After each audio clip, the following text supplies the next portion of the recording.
and it's me. Welcome. New week, new brainy stream. Yeah, hello and welcome. It's me, Brainy Westman, Land of Vid Library. And today we're doing something a little different. Well, it's not different, we're just doing it in a slightly different format. Because I didn't want, if we're going to read two books, I didn't want to read them both in kind of the same way in VR chat. I wanted to do this one a little differently. So I did this little setup. Look, I got legs. We got sitting. We're sitting on the I basically was zooming into my start screen. Hello, everyone. Hello, Says Phantom. Hello, Nimby. Hello, Benjamin. Hello, Jake. Okay. Hello, Waters. Hello, lurkers. That's the word I'm looking for. You guys are in the way of thingy. Where can I put you guys? Is that my lap?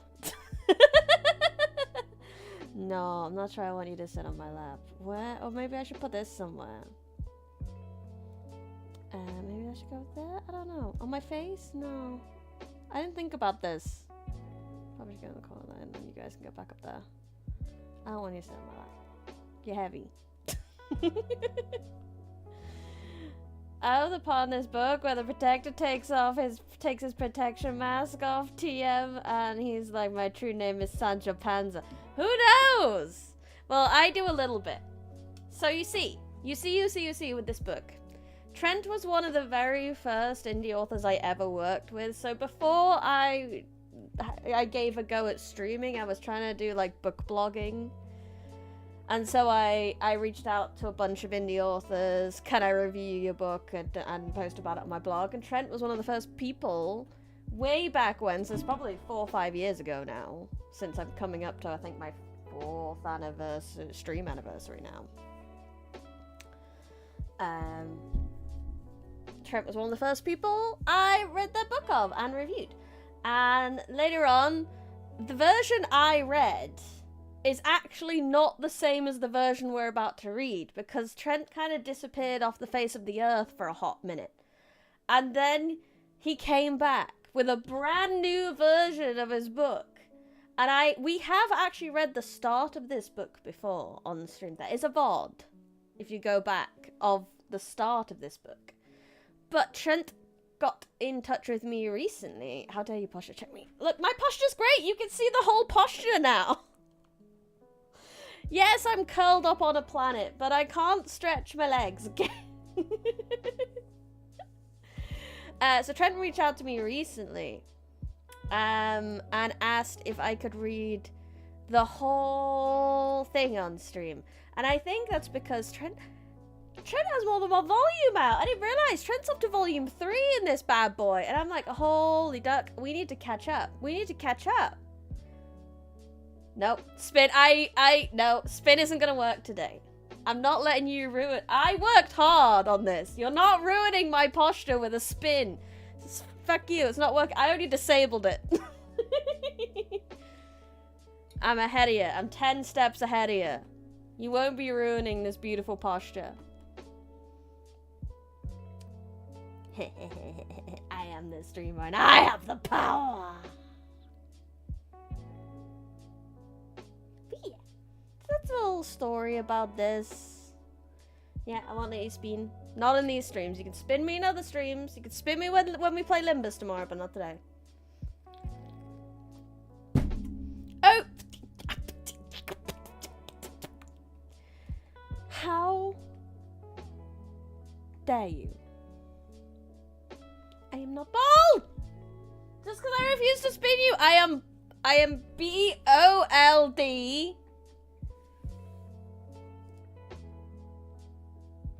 I've messed up my trigger now. 1 second.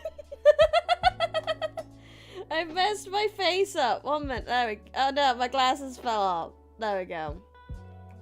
Fixed it. Fixed it. Spin buzz streamed on now. I'm gonna get spat as soon as I get on. We're gonna be in 4 corners. She's not bold, but she mold. Mold? Mold? What even is mold? I'm not mid a mold. She's melded at the seams. I don't even know what that means. It be something. Speen, but I mean, would you speen me if I was fighting hard bosses? 1 speen for every 10 blood counters on me. But anyway. It's book time.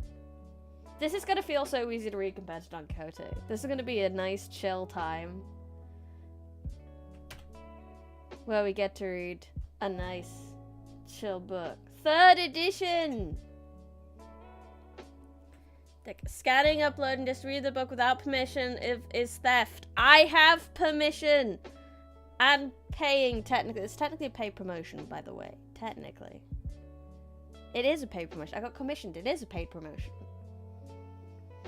I have been paid to read this to you. There's your disclosure. Hi, Xnum! A true Limbuzzer can fight 25 hard bosses while spinning like a record. Hashtag ad revenue for me. I love his logo. It's very cool. Paid content. I am content with the paid content. There's pictures in this book, if you do not remember. MT, it's MT, it's got the M and the T. For Trent Moullae, Mulaney.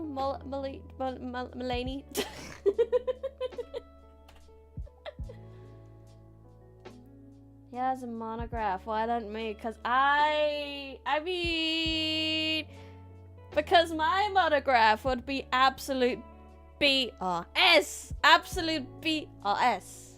BS. Bullshit. One of my favorite things about my initials. Bull really shit. BRS. Bull really shit. Blackrock Spire? Maybe. Blackrock Shooter. I have the same initials as Blackrock Shooter, actually, though. Okay. That is pretty fun, actually. Chapter 1. Desolate land surrounded a lone road, it being the only smooth terrain for as far as the eye could see. No life scoured beyond the outskirts of the capital. Scarce bones graced the dry, cracked earth. Amid the roaring heat, clouds dotted the blue sky. The sun's heat radiating off a single vehicle making its way through the desert. Travelling on the aged asphalt towards the border was a heavily tinted, lavishly designed black car with headlights beaming through the thick wall of brown dirt picked up in the harsh wind. Shut your cake off, shut your cake. It's not Spanish, at least.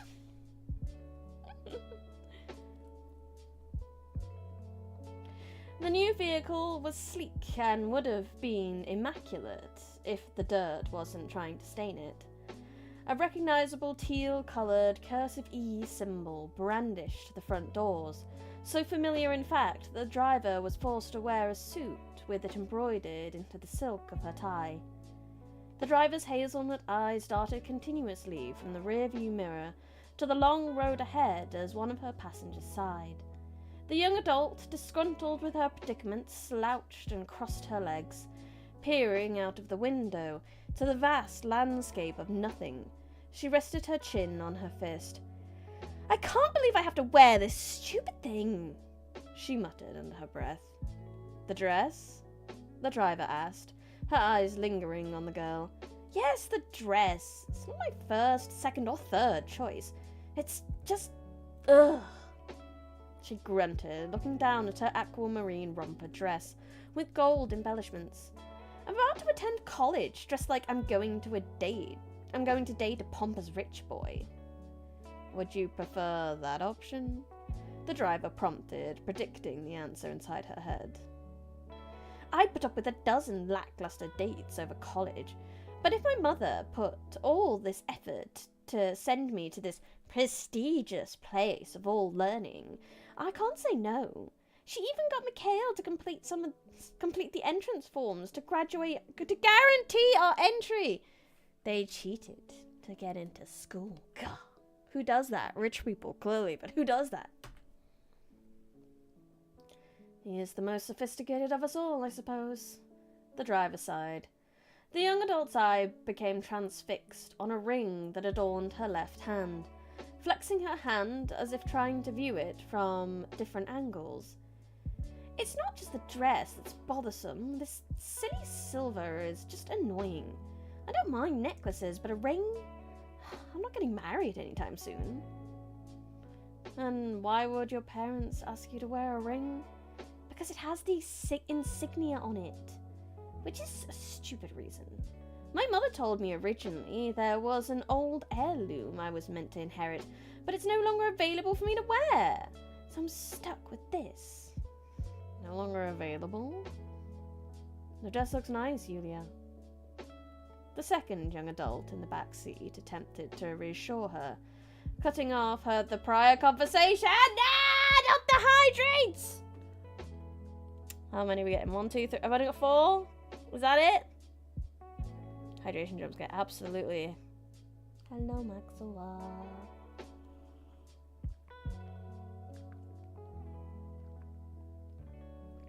4 hydrates done. We are in the middle of the desert in this. It's true. Puts me in even 22k. 22.5k points. That's too many points. I need to give you some more buttons to press. Note to me, more buttons for Maxwell. So he doesn't drown me.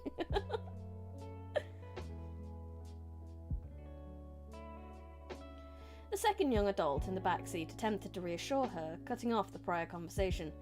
I'm surprised you weren't made to wear something with the insignia, she retorted, ignoring his compliment. The singlet has it. Hidden beneath a black zip-up jacket with red highlights was the singlet he spoke of. Along with it, he wore slim black jeans made with material for mobile quick movements. From an outsider perspective, it would appear that he had the most freedom in the choosing what to wear, but in his mind, that couldn't be further from the truth. No one can see the insignia, though, the driver mused. That's by design. Maybe I'll request you to wear a suit, like Alandria. Yulia chuckled at the thought. It would suit you nicely, I think. Do you agree, Alandria? No, I would think so. Alandria looked in the rearview mirror at him, picturing it. Once again, despite her comment, she knew her passengers well enough to predict his aversion to the idea. I would rather wear nothing at all, he exclaimed uncomfortably. This garnered a chuckle from Yulia. Maybe I'll ask you to do just that, Zane. Who knows? She humoured. A singlet would be nice, though. It's not too hot. You did turn it to the lowest temperature, correct? I did. My apologies. The heat can't be helped. Perhaps I'll have to resort to wearing nothing at all, Yulia complained, poorly fanning herself with her hand. Don't, Zane replied, sharply rejected. Why? We're in the middle of nowhere in a car tinted so dark it's probably illegal. Who's going to see? And besides, you're in no position to tell me what to do. She toyed with the idea almost as if she was truly considering it, her face an unreadable mask. If Twitch gets buttons, can YouTube get more buttons too? There will be a button also soon, actually. You see, it is anniversary next month, and I may have some things planned. And that will include a new button. At least one. But I should give YouTube some more buttons. I do want to make some kind of animation for when hydrates come up, so once I do that, I will give, I'll give YouTube some way to hydrate. Problem is, I can't keep track of YouTube points. I can only, give you guys cooldowns rather than points. There are ways to do it, but it's very complicated. So Yeah, more buttons. More. I should do some buttons for regular YouTube viewers as well, not just members, because currently all the buttons are only for members. So maybe something unobtrusive for members. For non-members. Yeah, there's plans. Plans in the works. I had a thing. How well do we need to behave to get 1 second cooldown on hydrate? I don't know if I can trust you with that power.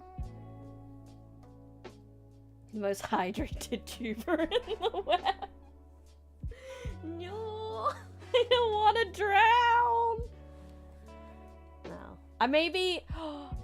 I did see, I got a TikTok recently and there was a widget for how many times a certain word came up in chat. So we could probably do things like that. Like hydrate count through the day, and things like that. Yeah, there's some fun things we can do that I have some days off this. Oh no! More hydrates! I have some time off the next couple of days to look into things, and I plan to do so. It's gonna be exciting. There's so much I've been meaning to implement. So much I want to do. We'll get there. We'll get there. There is your hydrate. X0 and welcome.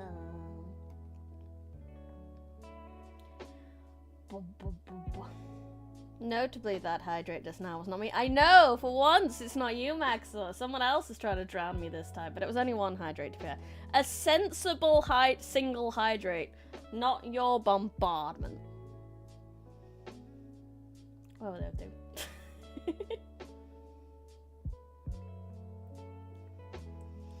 Yulia, we're getting close to a service station, so we should be able to pick up some cold water for you. Alandria spoke, looking to move on from the subject for her and Zane's sake. Well, that'll have to do. Don't expect me to wear this sweaty dress to any classes or meetings, or whatever stupid thing we have to do at the very start. I have it on good authority that your parents included identical dresses in your luggage. They paid a lot for them, and other proper formal clothing. Please take care to remember that no one will be around to clean everything properly. You'll have to do your laundry from now on. And I can almost guarantee those dresses require extra care. Don't you dare. Don't you dare. With yours, I've had 5 hydrates already. And I'm drinking tea, not water, for the record. I will get to the water once the tea is done. But the tea comes first.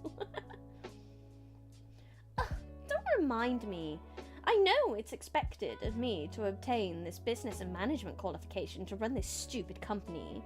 Mother was very insistent. I could not take her place without it, but whose ridiculous idea was it to make me wear almost entirely handmade dresses at a college? What? They don't think I'm not going to throw these out first chance I get. I've got funds. I'm just going to buy better clothes the first chance I get. I'm not thirsty, no! Don't drown me. Don't join Maxwell in drowning me. I've already had one person who drowns me. Please no. Don't make me down my tea. Zane's mind started to wander from the tedious conversation about to ensue. The pair was being sent away to stay at this prestigious college for several months out of the year, during which they had to buy their own food, wash their clothes, attend classes, and live independently. They were now adults, and Yulia's parents thought it appropriate for them to start acting as such. For the pair, life was about to change drastically. Tedious conversation, heck yeah! But not enough 2 hydrates for tea, okay? I'll just drink by myself. You'll resist and go game. Have a lovely game time. Thank you for not drowning me today. Thank you for showing up and not drowning me.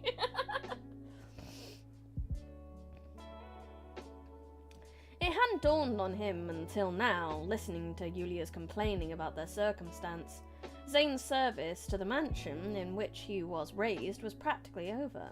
He was a servant, and under a designation, he would not obtain his freedom until he turned 21 and obtained employment. He wasn't paid, but neither was he brought by Yulia's parents, which made the feeling of him leaving the mansion before he turned 21 a cathartic one.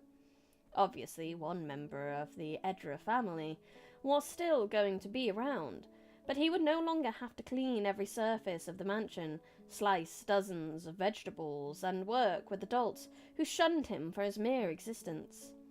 What would his life be like now? In his mind, it sounded like he would equally have more control than less. No mansion, but rather a college. Not the Edera family, but its sole heir. Would this be better or worse? His mind was racing with possibilities of his future, something he never truly had been able to consider before. He managed to put all of these thoughts aside, since learning of their pending attendance 3 months ago. Zane's mind tried to focus on every minute detail of the car, but other than the air blowing from the console and the occasional bump of the cracked old road, there was nothing. Nothing but the overriding thoughts of control, and, if he would finally have any, drowning these thoughts, like you guys drown me with hydrates. He felt like breathing was a foreign concept. Zane closed his eyes. He wanted to shut it out. No one could predict his future, so all Zane had the power to do was peer into his past. Zane's entire body was limp, collapsed like a pile of broken sticks in a fireplace. At that very moment, all he could think about was how cold he was. A white mist escaped his mouth with every exhale. The cold, dark room reeked of damp carpet, ethanol, and cigarettes. His stomach growled in agony while he tried and failed to recall the last time he'd eaten. He pondered if he ever had a complete meal in his life before his mind wandered back to begging for warmth.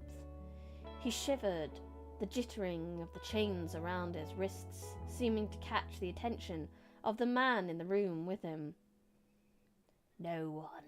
The unkempt, unhealthy man wearing a stained blazer spat in Zane's direction, struggling to remove the tie around his neck. I can't believe it. No one wants to even go near you. Finally, getting his tie off, he carelessly threw it across the room and sat on his battered brown couch, hands in his head. I demand my ass. Always a good investment, they said. Damn it! Damn it! He vented constantly, jumping up, muttering to shouting. It's your fault. No, sorry. That's not the guy. It's your fault, Zane growled, his voice barely audible. Almost like he was summoned, the man stood up and stormed over to Zane, grabbing the hair on the back of his head and tugging it, raising the boy's head so he could look him eye to eye. Come again? Go on now. Don't be shy. He venomously spat at the boy, his face twisting with rage. It's your fault, he repeated, emphasizing each word despite the pain it caused his dried-out throat. And why's that? Care to enlighten me, boy? Zane wanted to growl. He wanted to tear at this man's skin. He desired nothing more than to inflict as much pain as possible. Yet, it still wouldn't be enough to satisfy his fury. He didn't know what he could say that would change anything right now. Look at me. He weakly waved his arms, causing his chains to rattle. Who would buy a weak, skinny boy with no power? And buy them from a rodent who smokes all day? If buying me was some desperate attempt to make money, I have a feeling it's going to fail, just like everything else in your life. Zane's vitriol escaped with his voice breaking, his dried throat aching as he began to cough. The man stared at him for a few seconds, contemplating everything Zane had said. He let go of his hair. Maybe you're onto something, kid. You're an investment, after all. I have to go where the buyers are. I need to get out of here, away from the next inspection. He started to pace around, tapping his fingers on his chin. It'll be impossible to get maximum value now, damn it. Should have bought the girl instead. Skip town. Zane's eyes widened. The girl? The girl, of course. How had he forgotten? In his delirious state, he had completely forgotten about her. He made a promise to her, and he wasn't allowed to forget it. What happened to her? The obese man, deep in thought, answered almost out of instinct. Huh? How would I know? She could still be in that dingy cave, but she most definitely got bought. Girls are cheaper and much easier to sell.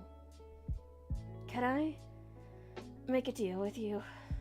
Zane stuttered, all his memories of her beginning to rush back into his mind. He had to know where she was. A deal? With you? The man scoffed. If you find out where she is, I'll do whatever it takes to become a valuable purchase. I won't run. I'll do what you say and make myself a worthy investment, and I'll go to any buyer. Just, please, I need to know where she is. Intrigued by the boy's pleading, the man stood still, pondering everything that was asked of him. It took him only 5 seconds before he smirked and walked over to Zane, kneeling to his eye level once again. You're not going to give me advice on how to sell, you got it? You'll do what you're told. That is what I expect of you. You better forget all about that little bitch, because you'll never see her again. It only took a few seconds for his eyes darkened completely. Zane stirred, unleashing a guttural scream and lashing out. He dived forward, trying to pull the chains out of the wall, but he couldn't fulfill the desire of tearing the man to pieces. All he could do was stand there with what strength he had, thrashing his arms and body, snarling his teeth at this human waste that stood before him. Pain was surging through his body, but he refused to give up. The strain was so great that it felt as though he would rip his own arms off his body. Zane was not allowed to be free of the shackles. He was not allowed to see that girl again. I think it's time you snap out of it, Zane. A voice echoed in his head after hearing it, and hearing it caused his eyes to shoot open, as if he had been prodded with a taser. Peering around the car, he saw Yulia was quietly scrolling on her phone. Everything was quiet again. Looking out of the window, he noticed the sun was shining dimmer now. However, a shadow seemed to appear from nowhere. No trees or mountains were around to cast it. However, it didn't shock him at all. The shadow began to warp, move in time with the speed of the car, always staying in place in Zane's vision. Somehow, once the circling darkness took shape, it resembled that of a person with giant wings, someone he knew as a friend. Are you back in reality now? The voice echoed in his mind again. It was feminine yet deep. The familiar echo was something always able to help Zane focus. Yes, I'm back now. He responded in his mind, causing the shadow over the terrain to disappear. I know there was a lot on your mind, but daydreaming in front of the princess of teal dresses and fancy eye coverings usually never goes well. I recall. What did you dream about this time? The man in the suit, being locked in the chains, being weak. There was only a subtle pause before the voice continued. Him. Classic. I know he hurt you, Zane, but it's time to let the past go. Allowing him to plague your mind for as long as you have will only make you sick. I know, but it's impossible. I want to forget him, I do. I'm afraid I'll also forget her. There was another pause, the silence far more eerie. The feminine voice sighed. You haven't brought her up in a long time. Perhaps now you're removed from the mansion, you'll be able to search for her. Hearing those words in his mind, Zane's heartbeat felt pained. Where would I even begin? Where your story began. With that, the voice fell silent. Where my story began. Pardon? Alandria asked, hearing only faint mumbling from behind her. Nothing. Are you sure? Alandria pushed a little further, wanting to help. Remember, use your words. Just simply talking about what you're feeling comes a long way.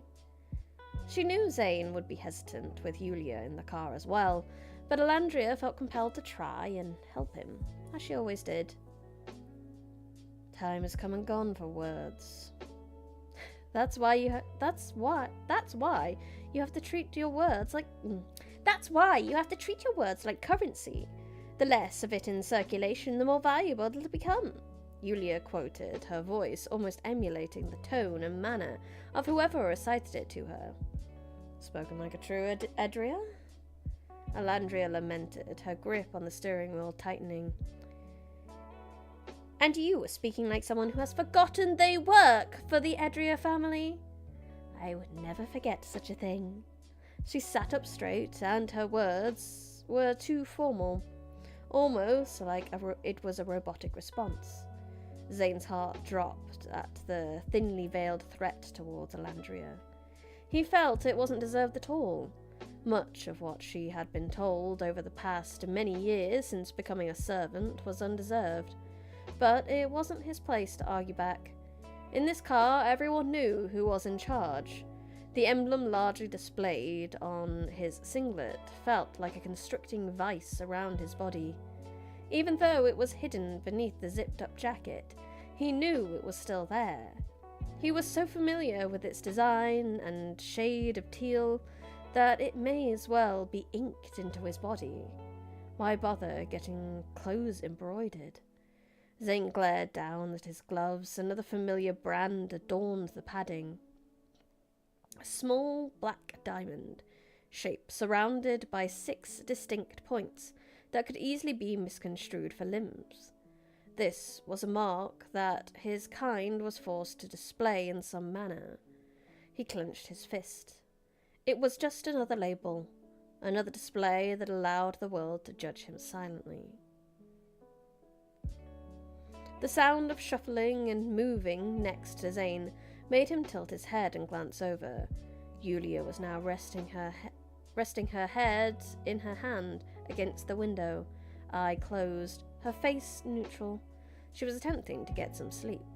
Something he thought was a good idea too. The never-ending sand almost felt like an inescapable trap. After another hour of driving, the raging sandstorm finally subsided.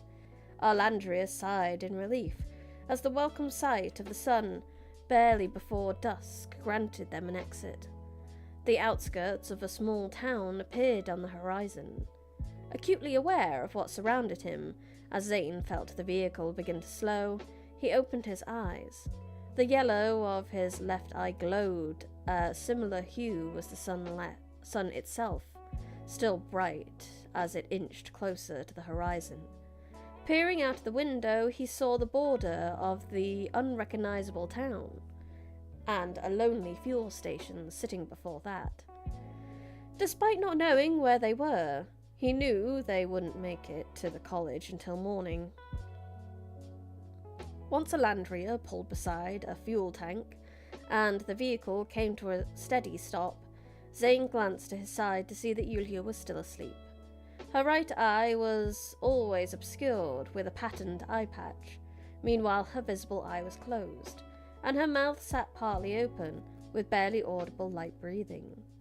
Zane stared at her for a few seconds. It was a somewhat alluring sight. He knew the type of person Yulia was. However, the sight of her looking so innocent and peaceful made something tick in Zane. All of his senses told him to protect her, to ensure she remained at peace for as long as possible. Zane went to unzip his jacket, instinctively going to drape it over her as a makeshift blanket. However, he immediately remembered her complaints about the heat and stopped himself. No, don't make the desert hotter.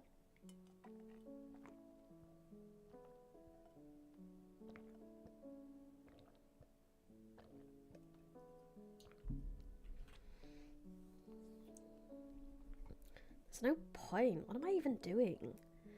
He clenched his fists at the idiotic gesture, stepping out of the car. Zane gently closed the door to not wake Yulia. Finally, he had some marginally fresh air, that with the lingering aroma of fuel ruining his deep inhale. Zane took a few moments to assess his surroundings, stretching his arms and taking a few steps around the car to look at Alandria, who was fueling the vehicle with a disgruntled look on her face.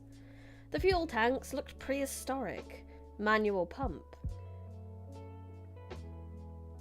Eiley tanks were something he had heard about from some older workers from the mansion, yet here they stood, in working order, still being used by some prosperous communities. They only have the regular stuff. Alandria was bothered. Not only by the choice of fuel she had to use, but by something else. Zane knew what it was, and thought he'd do something nice for her. As he walked past the empty lanes of pumps to the entrance of the service station, he saw an old sun-aged promotional posters and stickers plastered over the walls and door of the building. Getting closer, he skimmed over some of them, and realised they were years old, dates of festivals and meetups from 4 years ago and beyond. However, one particular handwritten poster caught his attention. "No demons!" Zane stood still, staring blankly at the poster. After a few seconds, a pit in his stomach began to weigh him down. He hesitated to step inside, clenching his fist again, wanting to cause chaos at this mere empty service station. With his abilities, he definitely could. Damn it. Sighing deeply, he prepared himself for confrontation, throwing his hood on to ensure that it and his long fringe covered his eyes. Zane opened the door, a bell ringing as it opened and closed. A subtle, cool breeze wafted through the building from a lone, expensive air conditioner, it being the only piece of modern technology in this beaten-up building. Despite being an older establishment, the shelves and fridges were filled to the brim with confectionery, oils, spare headlights, and much more than one would consider necessary. Upon picking up and quickly inspecting the Best By date of a small packet of potato chips, he felt the age of the building's sudden collapse on him. He could even see dust on top of the packet. Tossing it back onto the stack, he retrieved 3 bottles of cold water and in-date dark chocolate. Regular for himself, mint for Yulia, and sea salt caramel for Arlandia. As he waited by the counter, a faint shuffling emanated from a concealed back room. Zane placed his items down, his attention snagged by yet another poster adorned with a similar scrawl to the handwritten one at the entrance. His gaze fixed on the poster, his stare piercing it with an intensity as though attempting to will it into oblivion. "Hi there!" Zane swiveled to face the source of the cheerful voice. A girl no older than himself or Yulia emerged from the back room, approaching the counter with an unfeigned smile. Her dark hair and richly hued skins were accentuated by the vibrant violet in her braided streaks. She eyed the water and chocolate on the counter. "Just these today?" His gaze flitted from the poster to the girl stationed behind the counter.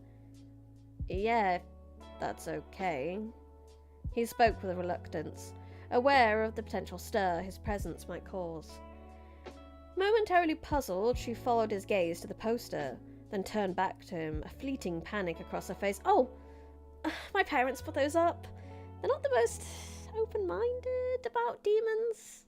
I'm sorry. I know it's not right. Why not take them down? A sorrowful smile appeared on her lips.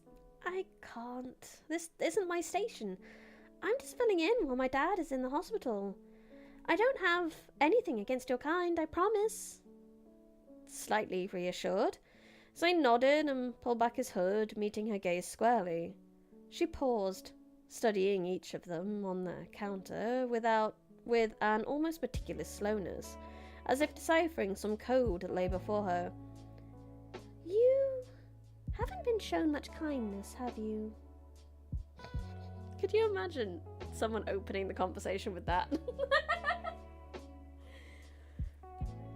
You're an edgy fucker, aren't you? I get edgy protagonist from you.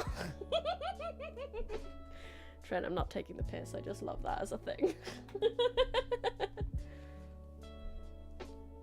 His reaction was almost imperceptible, only being a small twitch of his right eye. And what makes you say that? The look in your eyes. That little bit of white in your hair too. It just feels... Her words carried a weight, as if sharing such observations was forbidden. I know how unfairly demons have been treated since the war. It's so cruel. Culling, enslaving, it's barbaric. That's only the half of it, Zane murmured. His gaze drifting momentarily, he raised his hand towards his face as if compelled to touch the aching scar, only to retract it with a frustrated shake of his head. How much do I owe you?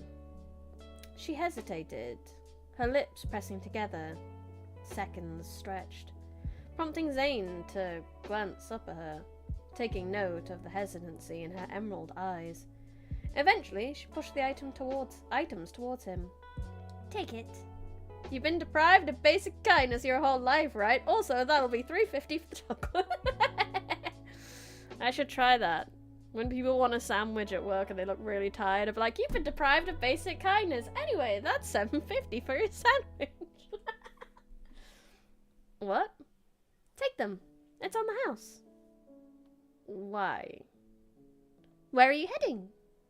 Why? His tone now carried a faint edge of hostility, not impressed with her obvious diversion.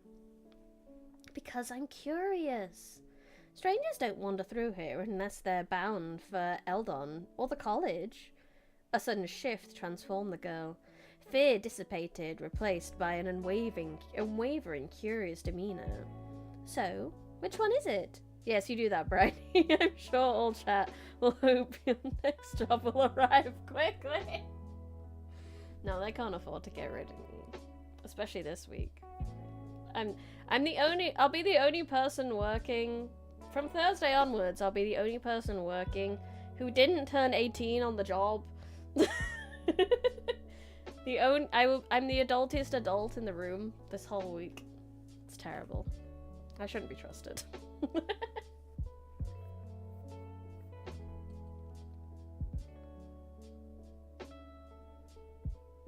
So, which one is it?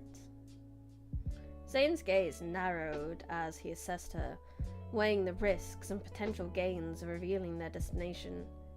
This feels wrong. Why would she want to know where I'm going? She has to be plotting something. Instead of delving into an overanalyzed scenario, he glanced at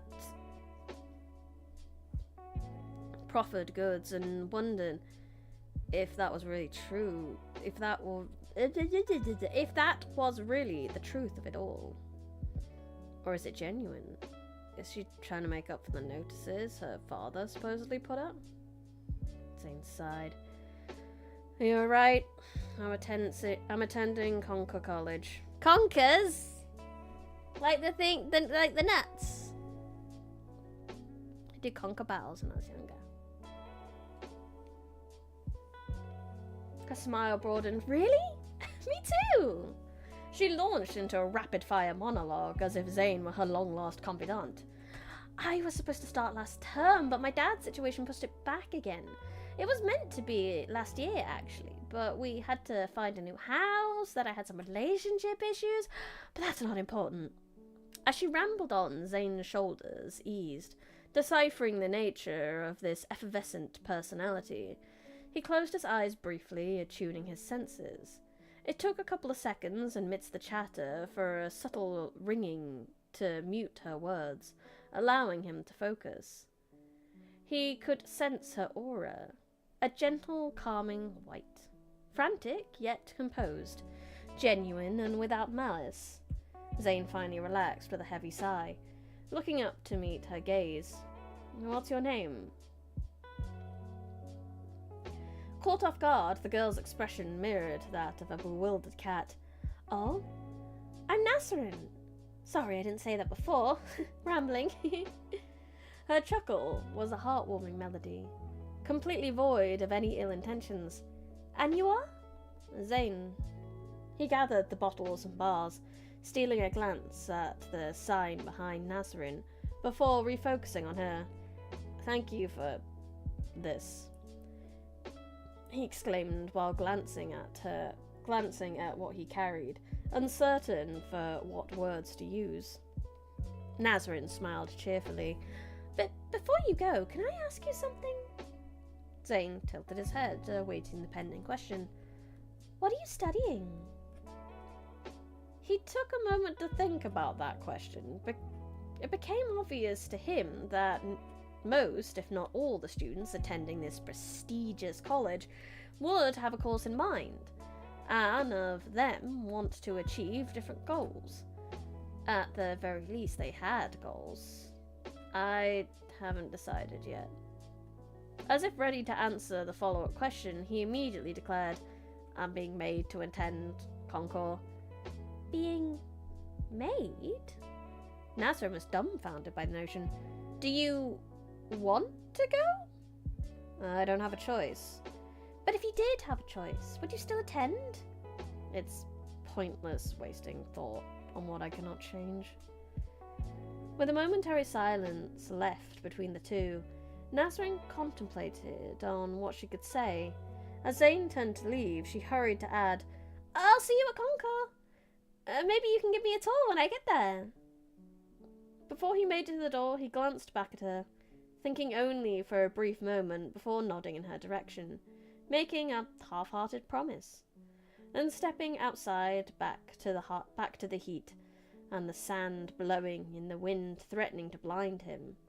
Her hurriedly asked question made his mind tick, wondering if it was something he would indeed uphold.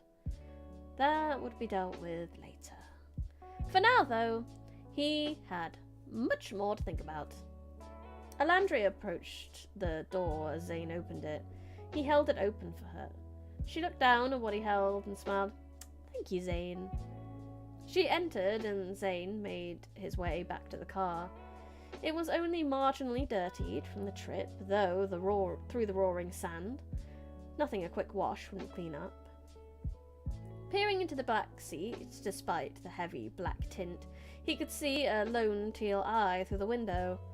Zane took a deep breath, got back in the car. It was silent for a few moments. His chest felt constricted, like the air had been siphoned out of the vehicle. He offered a bottle of water and the mint chocolate to Yulia, who took it without any words. He opened his drink and took a sip of the cool liquid. The brief moment of a cool reprieve was interrupted by Yulia asking, Were you allowed inside despite the sign? Zane nodded, mostly to himself, making sure that everything had just happened wasn't all inside his head. Why do you think that station has a sign like that? It was a pointless question. It almost felt like a sarcastic one. Yulia crossed her legs and began to unwrap the chocolate bar, her question lingering in the air like the smell of oil. Zane gripped the unopened bottle of water and leaned forward to stick it in the third chocolate bar in the middle console's cup holder. The girl inside told me the sign was up because her parents don't like demons. And why would that be? A small snap was heard as Yulia broke a square of the chocolate before she turned her head to face Zane, popping the rich-smelling sweet into her mouth. Probably just an irrational fear of the unknown. Maybe her owners had a bad experience with a demon in the station or something. Maybe they heard the stories about us being bloodthirsty beasts who love killing. One of your workers once asked if I drank blood. You said owners again, Zane. Well. Mm-hmm. The subtle echoing voice sounded grief-stricken, her words making Zane close his eyes and grimace. Yulia let her head fall back as she chuckled, clasping her hand to her mouth to stop the laughter. Owners! Oh wow, you were so lucky that Mother didn't hear that. Zane just kept a rage-filled stare at the tinted window, not wanting to speak anymore. He fell for the game yet again. He was soundly defeated. He may as well have been a statue, a soulless recreation of what he once was. Instinctively, he reached towards his neck with 2 fingers and brushed its necklace, a flat black gemstone of an unnatural red colour in a diamond shape. He didn't know why, but he needed to touch it, to know it was there. Another small snap drew his ear to Yulia once again. I just wanted you to remember and understand why people don't like demons before we get to this race-friendly college. No matter what they tout, those with yellow eyes will always experience more hardships. She ate the next piece of her chocolate slowly, watching movement outside her window. There was no response, but a very clear understanding. Zane nodded subtly, his movements stiff as a plank as he very slowly sunk further into the leather seat. Footsteps could be heard walking around the car. Alandria opened up the driver's side door and sat down behind the wheel. Everyone all set? Did you use pure I don't know how this word is supposed to be said. Alioli. Pretty sure whoever invented colour change contacts in the world to make a fortune. Maybe demons' eyeballs are too tough for colour contacts and they melt. And then that actually blinds demons a lot, so they can't use them. They've got to be demon-proof colour contacts. Pasta Alelio. Did you use pure Alelio? Alelelelelo. Did you use pure yellow? Trent! AL, thank you! I hoped you'd pop up and tell me. I hope you and everyone are enjoying the book so far. AL's put AL. Pastor Elio. Do you use Poriel? No, they didn't have any. Alandria sighed. The kind girl behind the counter let me use their bathroom to wash my hands, so I could avoid bringing the smell inside. I can still smell it. No, it's the offer, guys. My apologies, Yulia. Alandria peered down to her middle console, seeing what Zane had brought for her, to which she looked at him with an appreciative smile. She opened her bottle and took a sip before starting up the car and beginning the final trek of their journey. Zane rested his head against the window and shut his eyes. A smoother road might make it easier to sleep. He pulled his hood back onto his head and tried to position it to cover his eyes. His hair and the hood should block out what remained of the sun, but he wasn't safe under the revealing glare. Deep down, a part of Zane felt like he wouldn't be safe ever again. Every day there was a battle, and more, and more, and more and more it felt like Concord College was only going to make those battles have more severe consequences. Without any warning, once her chocolate was finished, Yulia unbuckled her seatbelt and laid down across the luxurious leather seat, resting the back of her head on Zane's thigh. She rested her own eye as well, not even looking up at him despite using his legs as a makeshift pillow. Zane, a thought occurred. What do I call you? Yulia's voice was tinged with curiosity, genuinely wanting to hear his opinion. Oh, let me see if I can make that a bit nicer for you. There we go. That's a better resolution. She looked a bit stretched, didn't she? That's my bad. Let's move her over here. Look at her. She's so pretty and not sus at all. She's got the villainess eye patch on.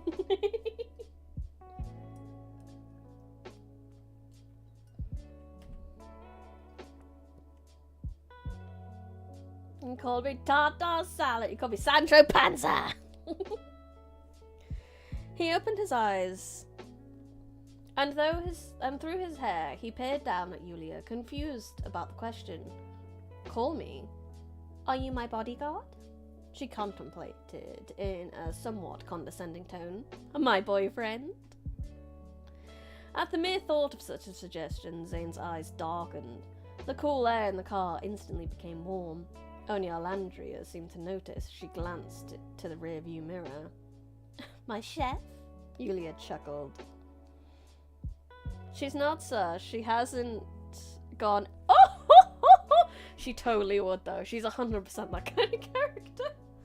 What? She's got a Nimi Nightmare iPad. Of course she's cool. Yeah, she do. Look at her. She's so cool.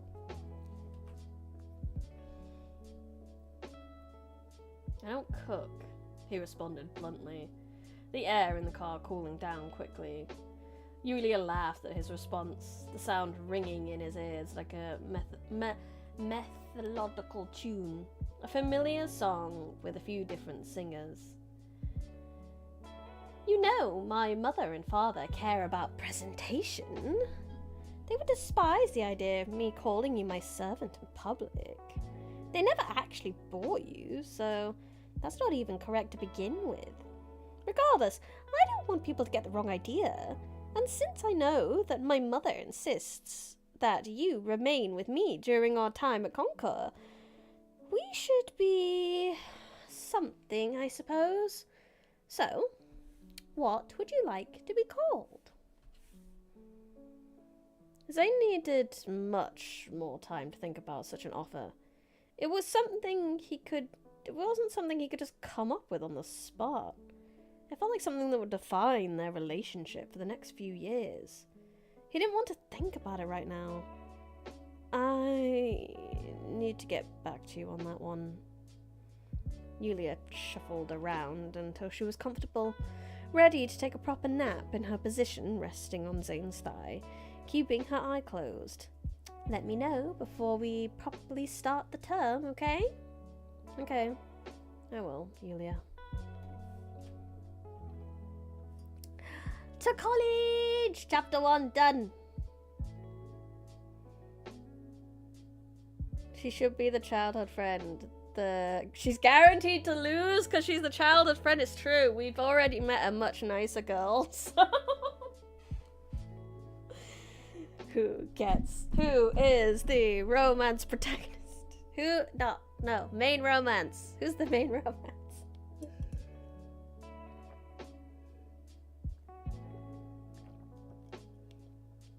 Fair, we haven't met all of the candidates yet. How are we supposed to guess?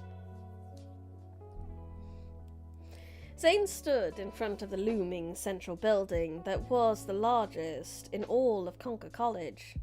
It was a strange feeling compared to the mansion. He could smell the flowers and the cleanliness of the air that could only be found at the peak of the highest mountains. He feared that his mere presence would ruin such serenity. Standing before it all, He felt like a viscous black tar ruining a pristine statue, marring it with filth without any regard for who wanted to see the finer details. The drive through several foreign towns, along with the drastic changes in scenery spanning from dunes to endless forests, all convinced Zane that he was now on another continent. He was aware of his general location on a map, but it still wasn't convincing. Sitting on some of the tallest mountains, 30 minutes from the nearest settlement. Conquer College, a beacon of equality separated from an unbalanced world to show the next generation how life should be. Don't you just love a setting where they're like cut off from a lot of other society, so if something goes majorly wrong, which obviously nothing will, no one can come to save them. Don't you love it? A dumb excerpt from a dumb pamphlet.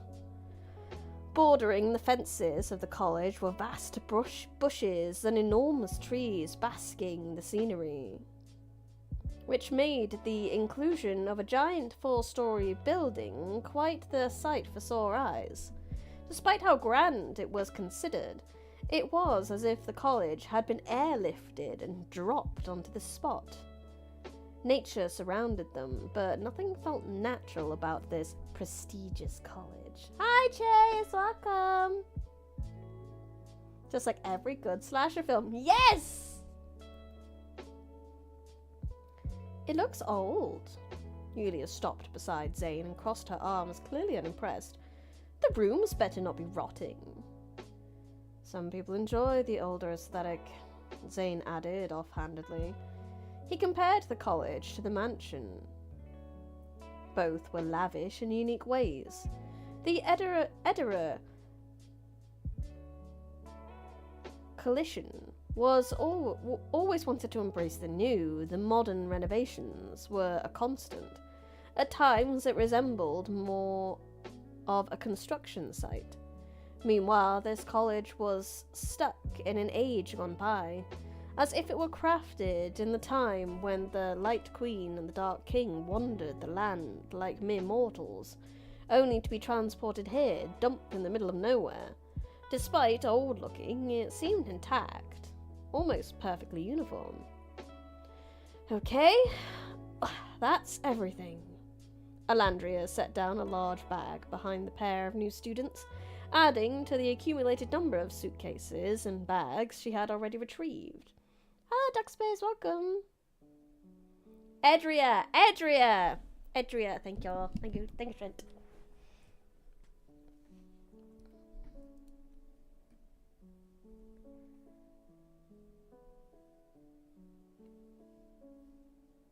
Zane peered down at them, and his eyes narrowed on a smaller black suitcase with the Edria insignia adorning the plastic casing. He pulled it out of the pile and put it aside from the rest. His only little suitcase, and her, like... I imagine, in, you know, Fairy Tale, whenever Erza goes anywhere and she has just that massive pile of suitcases, that's what's in my head.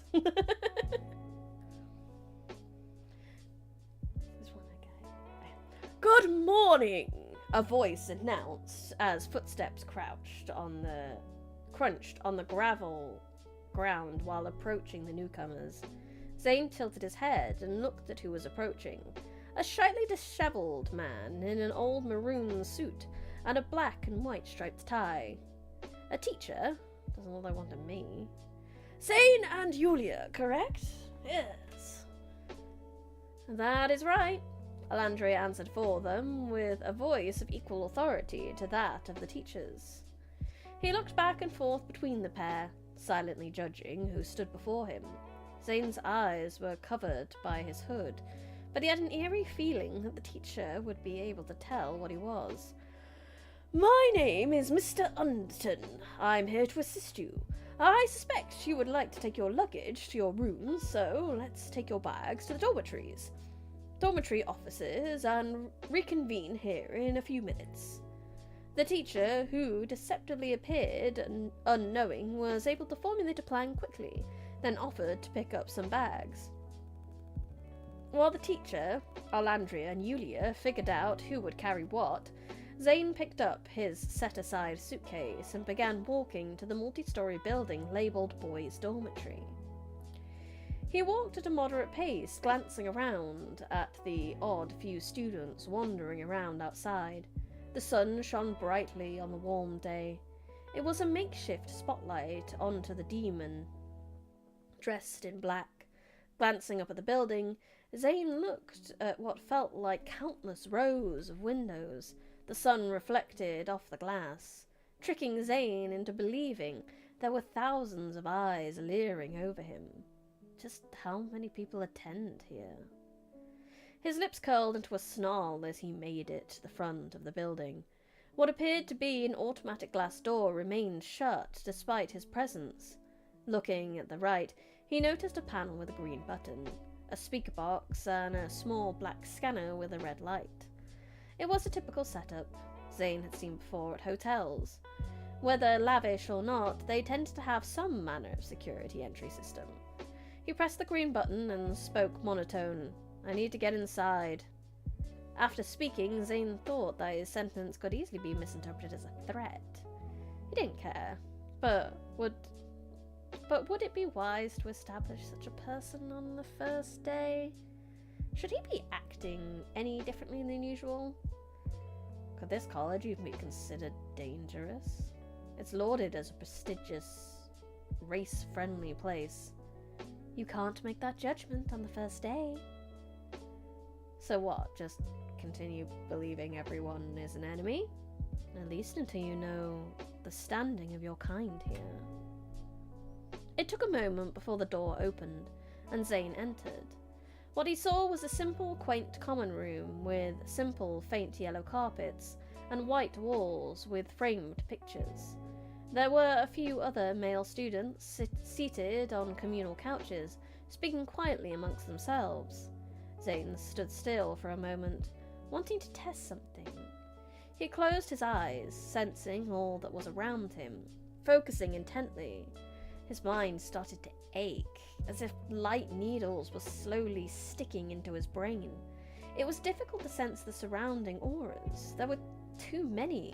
6 in the common room, but above in all the rooms, there were way too many to sense. All of it blurred together in a white haze, paining him. He scowled, opening his eyes and sighing, "Oh, damn it." "May I help you?" A man seated at a large brown desk waved Zane over, as if he had been trying to get his attention for a minute.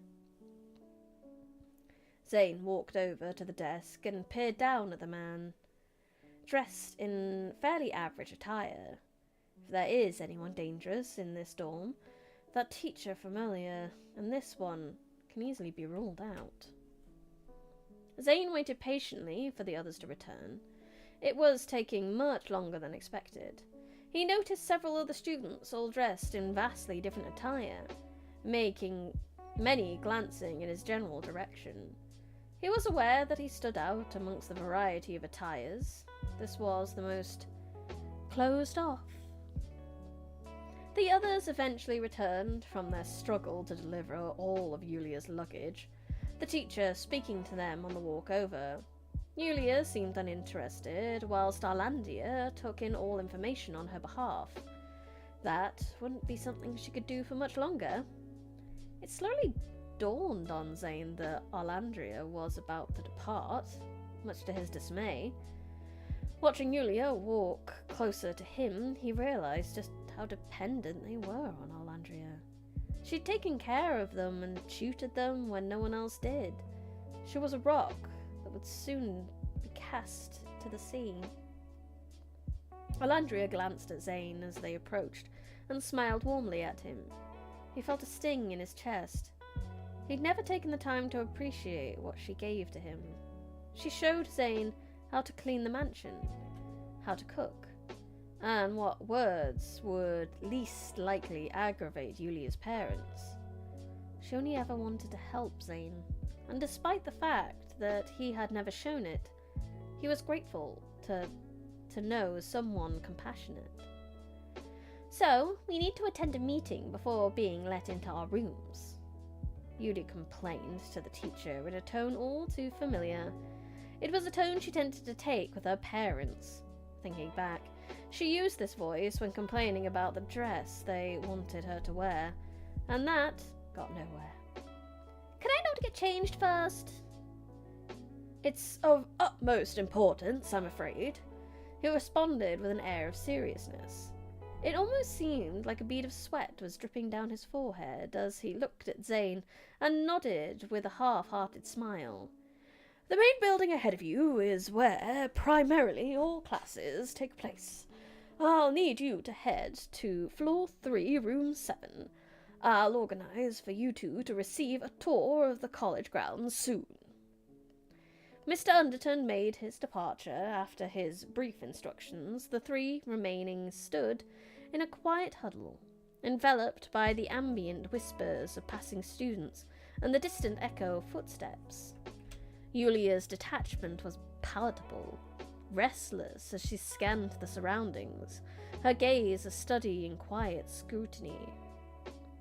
Alandria, on the other hand, carried a weight of pride in her demeanour. Despite the evident emotion tugging at her, she wore a determined smile, a facade to shield the flood of feelings that threatened to overflow. "You both come so far." Alandria's voice, tinged with a mix of nostalgia and hope, resonated softly. "This college is just the first step. There's a vast sea of knowledge waiting for you both out there. Your growth won't be confined to these walls. It's the beginning of a grand expedition into the world.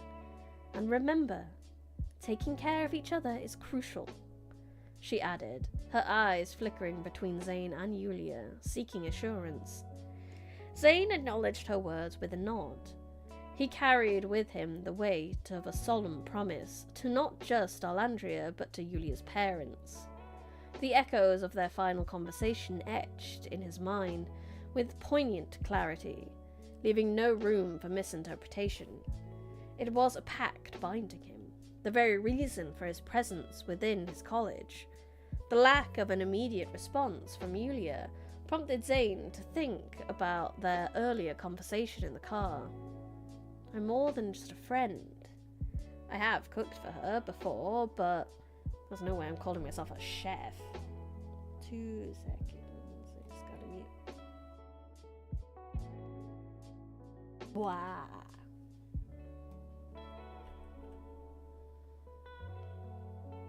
And calling me her boyfriend?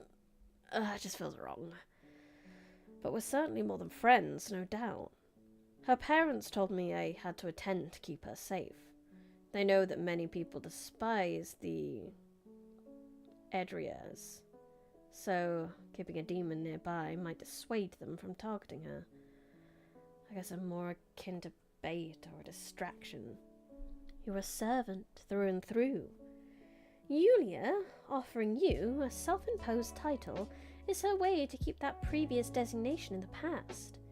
But you ensure she doesn't get harmed. You're here to keep her safe, and make sure she maintains control and focus. You keep her on track. What word strikes you when you think of it like that? Zane considered the voice's proposition, flicking through all the words in his mind as if it were a minuscule dictionary. What word embodied the concept of their bizarre relationship? How extra would you have to be to bring your chef to college? So extra. But if... There's gotta be one. There's gotta be one of the kids in here 1 year that's done it. I won't eat the peasant food, only what my chef bakes. And the chef is literally just making, like, cheese on toast. Because in reality, this rich kid is just incredibly autistic and will only eat that one kind of cheese on toast. One word did come to mind. A title he previously considered, one that might be prevalent in this situation.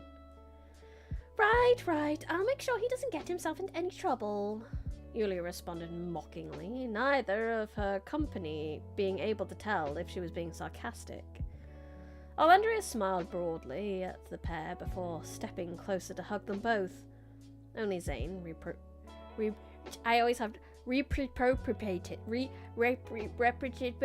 hugged back. I don't know why I hate that one. Grilled cheese again today, sir? Yes. With the dinosaur nuggies. Yes.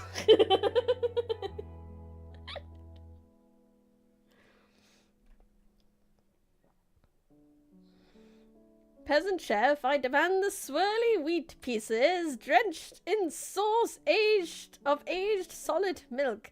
That's mac and cheese, sir. No, that's what the peasants eat. I only want the highest food from my chef. Yes, the standard food, but your chef make it look slightly better, nothing else. That is literally it, yeah. There's one person, I'm going to assume from here on that there's some kind of NPC that's just not important to the plot that is in this college doing that. We own that NPC now. That's my fanfic for this now. It's the really fussy rich kid NPC.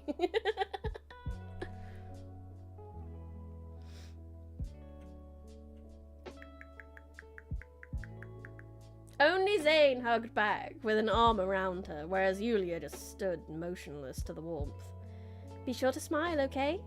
Alandria stepped away from the hug, a smile of her own on display for them as she took another step back and sighed, before turning around and leaving, returning to where her car sat idle.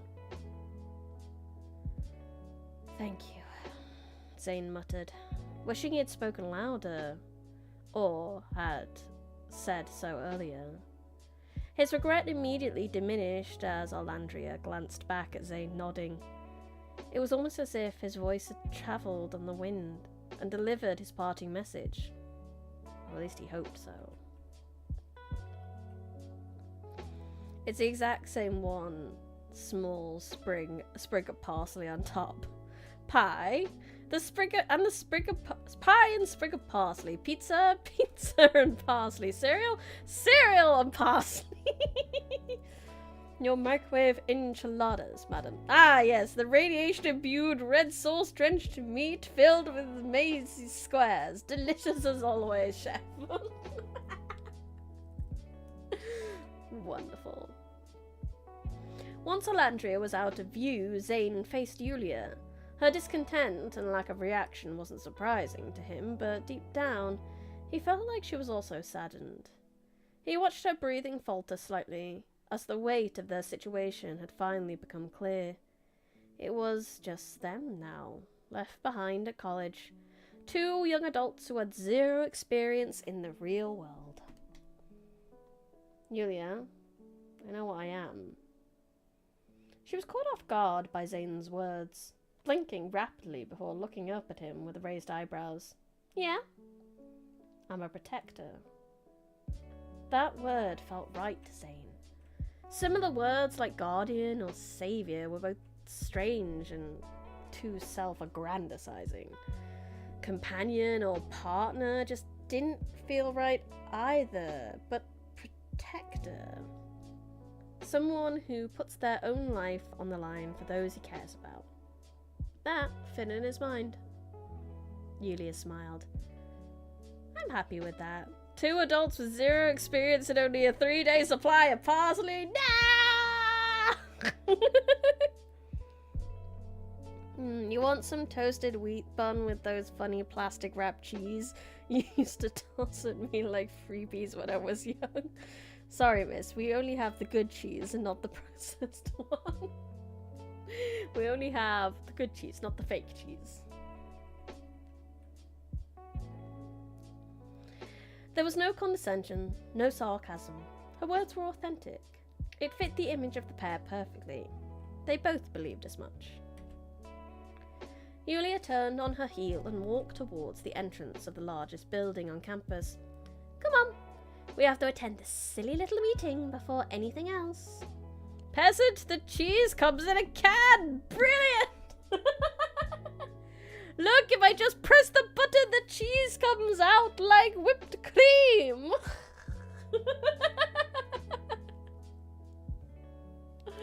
Brilliant!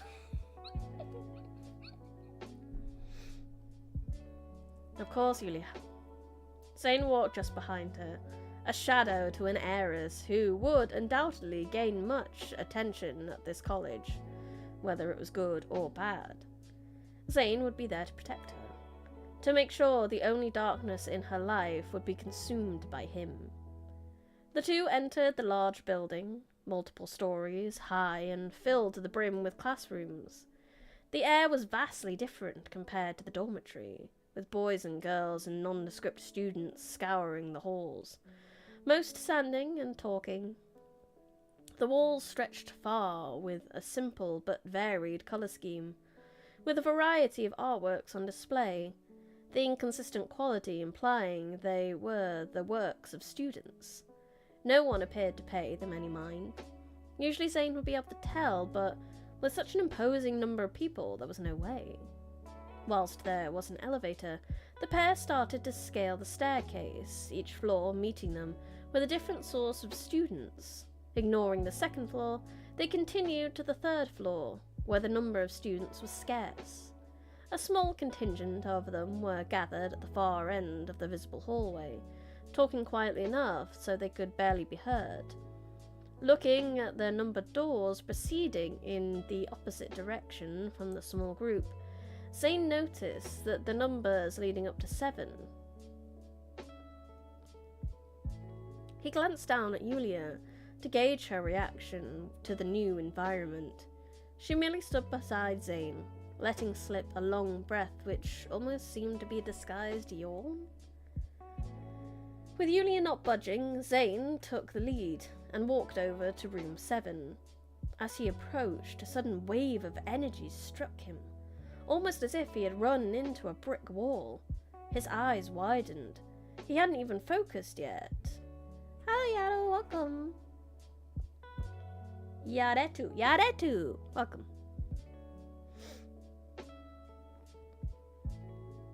His eyes widened. He hadn't even focused yet, but he could sense something immense coming from behind the door.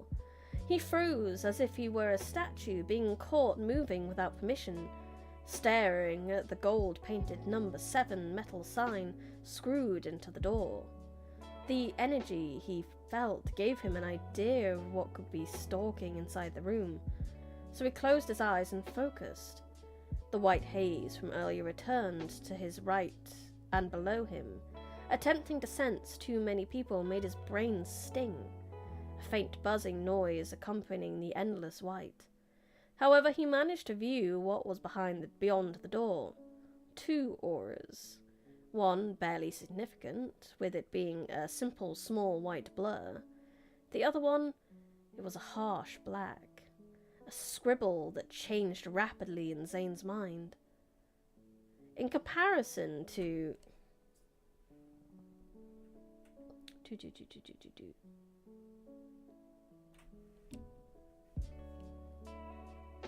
Sorry, fly. Where did you come from? Fuck off. What a little bit. Ah! Little bitch fly. Go away! Sorry, I was being attacked. I think I'm safe. No! Piss off. Sorry, that's you. Get out my room. I don't want flies in here. Where did it even come from? My window's closed. Get out of here. Stop. I think it's like the light on my monitor, is it like? So it keeps trying to crawl on my monitor. And I hate it. Go away! Purest refined dairy product, squeezed into a can and flavored with only the most advanced biochemicals we found in the chemical warfare cupboard.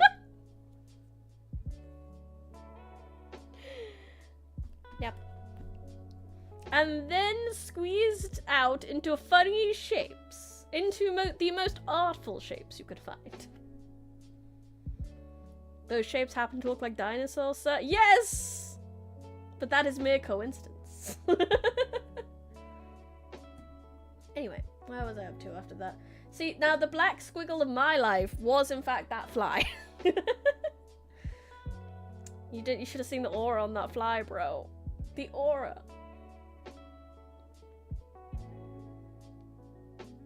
In comparison to the simplicity of the simple white aura, this one felt as if it would consume everything around it. Yulia, stand behind me, please. Zane's eyes glowed brighter as he opened them, his focus moving beyond the door. Thankfully, Yulia did so without argument, though a very faint scent of concern stained her. Excellent rendition of The Night Watch by Remnant Jeeves. I was trying to grow a clown, my lady. The frosted glass on the door afforded zero visibility to the classroom, so assessing for danger or a conflict was difficult. An aura such as this explained what Zane might have been able to deal with, but told nothing about whom. As Zane stepped forward in an attempt to knock on the door violently swung open, causing Yulia to shuffle back with a gasp. It was so sudden that Zane was almost convinced that he was caught in an illusion. Recreating Van Gogh Starry Night. It's supposed to be a duck. An absolute weird, cursed author. No, not author, artist, who never draws what they want to draw, but they always draw a masterpiece. Endlessly frustrating, but incredibly, like, talented and skilled, but just cannot draw what they want to draw. That feels like a genie wish. The room itself was fairly large, with many elevated rows of desks varying in quality. Multiple windows lined the opposing wall, with all their curtains closed. The light was dim, but everything was bright and clear to the demon, who took a few steps inside. His eyes locked onto two people in the middle of the classroom. One being a human who sat in the front row, the source of the white aura he sensed. Whilst not appearing to be a threat of any kind, it was clear that the teacher was the one to be wary of. It takes a true eye for art to understand how stunning a cheese dinosaur is. The fact that they are extinct in body but lives on so vividly in the collective human minds beyond their time. This cheese shows this... Please, I want to draw Yuri's, but why do I keep painting you for lush, vibrant landscapes? Correct. No. Well, like, they keep wanting to draw Yuri smut, but they keep drawing Yaoi smut. No! When they try to draw the Yaoi, they draw the Yuri, and it's like, no! Whenever they want to draw straight, it becomes, like, asexual and comforting. And whenever they want to just draw comforting ones, it becomes horny straights.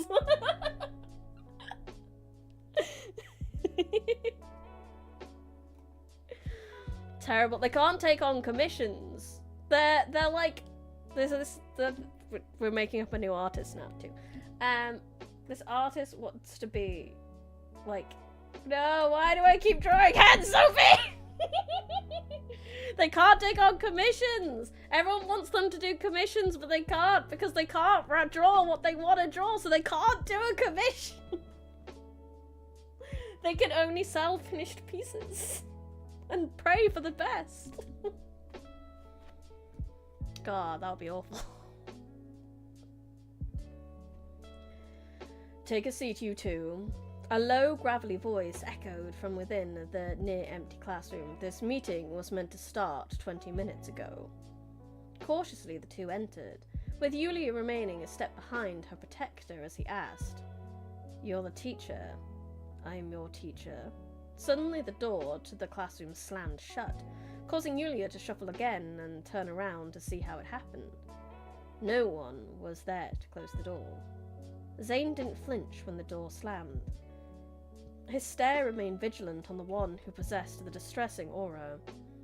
Who would have thought a demon would be a teacher? Who would have thought a demon would be a teacher at this college? Oh no! Hydrating? Oh no, I'm trying to send normal messages but keep on redeeming hydrates instead. Oh no! It's only 4 though. Okay, we can do that.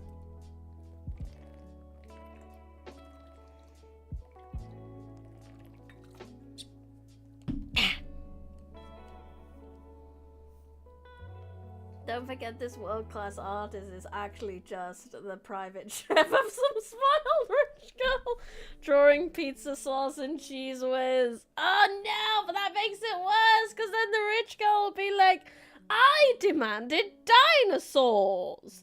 And on it is like a chicken. Not quite a dinosaur. And I'm like, ma'am, it is a dinosaur. Did you know dinosaurs had feathers? He's got to like sell everything he's done to her to like justify. You know, if you ever did art in school as like a degree, as like a GCSE or A level, you know that half the battle is just bullshitting. Being like, I drew Sonic the Hedgehog because...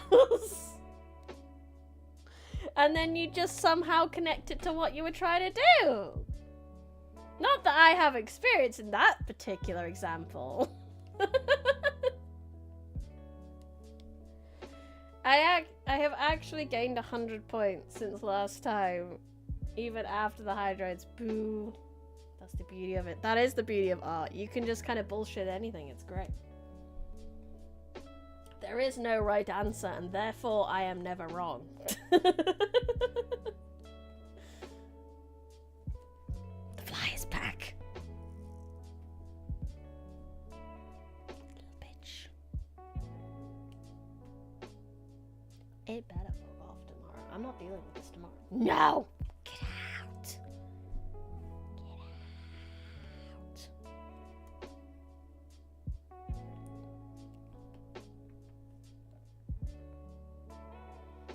Well, the assignment was to explore the use of blue within landscape painting. So this is what he was called Green Hillside.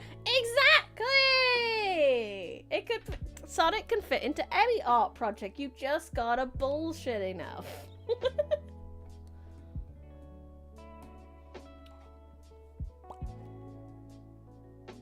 He pondered aloud as he slowly walked to the nearest desk, pulling out a seat and leaving it for Yulia as he sat at the next desk over.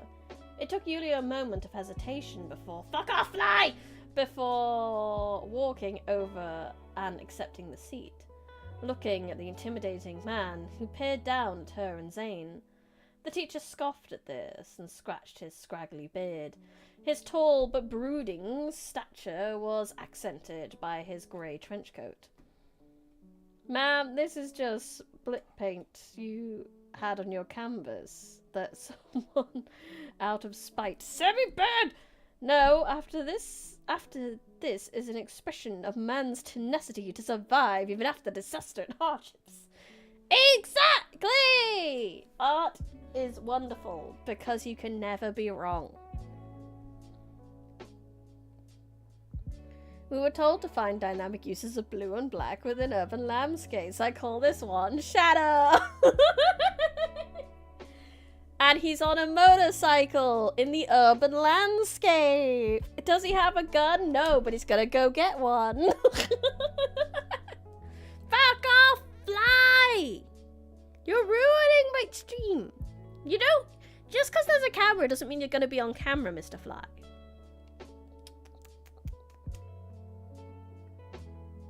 You can never be wrong at art, you say. No, I take it back. You can be wrong at art. You can use generative AI. That is wrong. That is the most wrong art you can make. There's no bullshitting out of that one.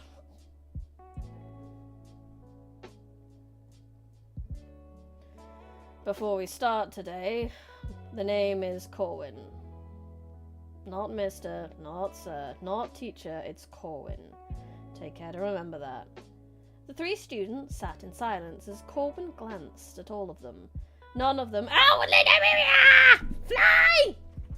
Get out of here!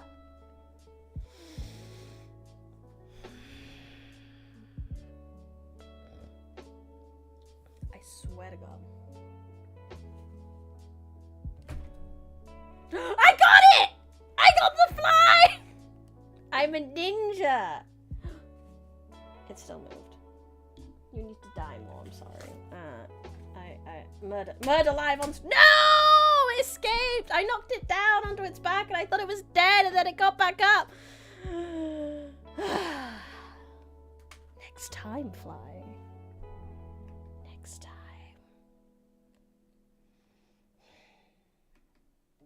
But anyway. Yeah, normal size phantom, you will be murdered if you try this again. Little bitch.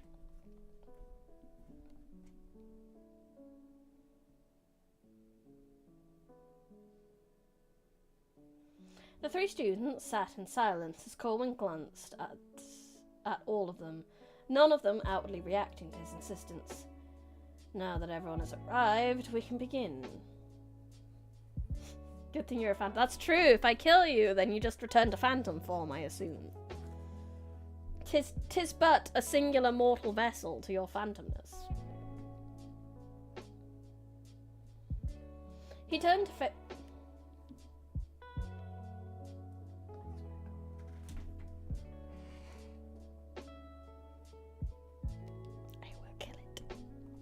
He turned to face his desk, picking up a lone sheet of paper and scanning the page. Conspicuously, his left arm sleeve was empty, with him favouring his right hand for everything. From this angle, Zane noticed his rough face, his untamed facial hair and dented skin. His left yellow eye glowed, resembling amber more than it did a demon's eye. The right side of his face was hidden beneath half of a grey mask. Ooh, how dramatic. The rough, misshapen edging of the mask indicating that it had been shaped in half. All of this and his attitude indicated that he had experienced years of his life beating him down, Zane thought. So we have Nirav Douglas. Corwin glanced over to the lonely boy with a bored look on his face, who barely raised a hand as if mimicking a roll call. Yulia Idria. I'm gonna double check that pronunciation because I can't remember. Edria. Even. We'll get it right, I promise. The teacher turned his head to face the only girl present in the classroom, who peered upwards with an apprehensive glance, and Zane, no last name given. It felt like the entire... Piss off.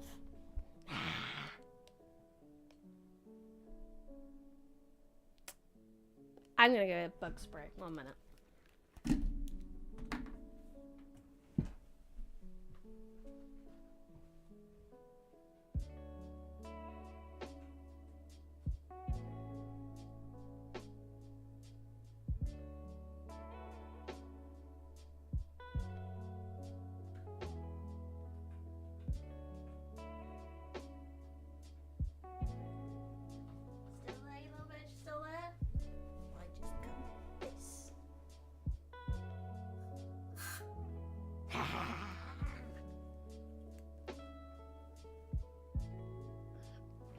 I win. Fly is dead. You just need the right tool for the job. I apologise for the murder live on stream, but had to be done. It was very distracting, incredibly distracting.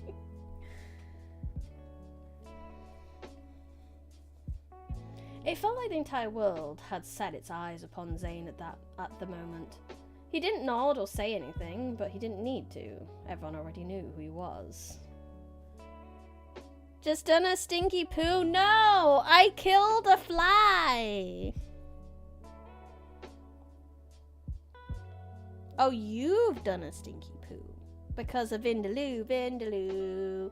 You bin the loo. Vindaloo, bin the loo, ah. I hope it was a good poo. We do love a good poo.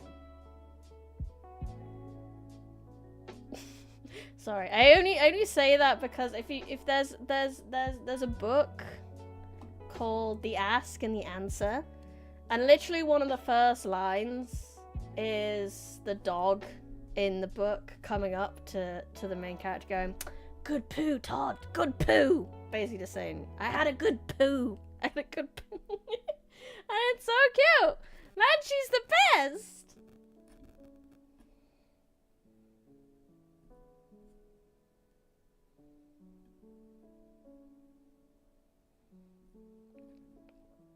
We're at Fly Size Phantom, we hardly knew you. Yeah, we did, and it's dead! Dead, dead, dead, dead, dead. Corwin scrunched up the piece of paper he held and tossed it lazily towards an empty metal trash bin.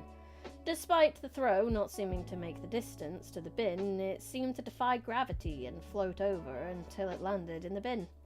See, this is the thing. If I had magical powers, I too would make sure everything I throw lands in the bin if I intended it to go in the bin. I love silly, mundane uses of cool magical powers.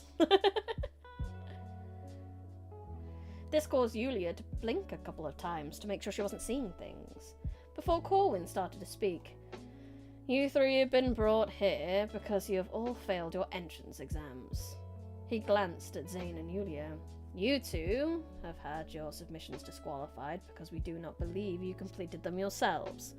The handwriting is identical in both of your entries, with only a slight difference in spelling, and answers with only minor differences.